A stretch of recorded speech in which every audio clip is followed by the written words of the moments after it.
We support the development of the infrastructure, and that's the reason why I'm here.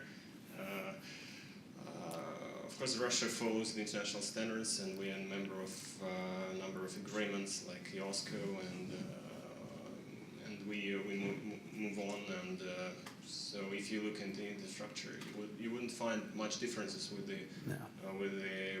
what you have used to see in other countries. I mean, in the developed world.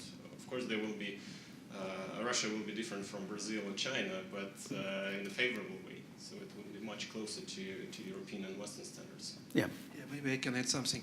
So legally, today, so the regulation of EU is not directly influencing the Russian regulation. So, however, the CCP of the Moscow Exchange, which is one of the most capitalized CCPs in the world, with the capital of around $800 million US.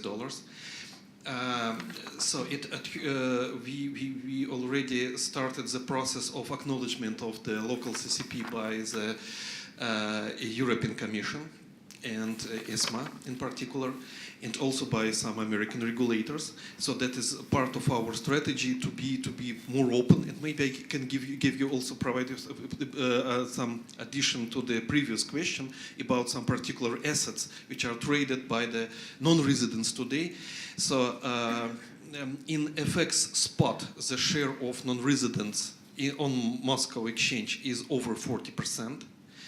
In equities trading spot, it is something like 45%.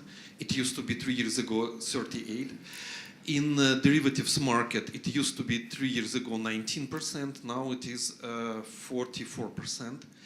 And in equities trading, the biggest, so the regions within 3 years, so the main changes after implementing of sanctions. The only region which substantially increased its share in maintaining Russian equities is United States, from 40% up to 52%. UK is more or less on the same level of 22%.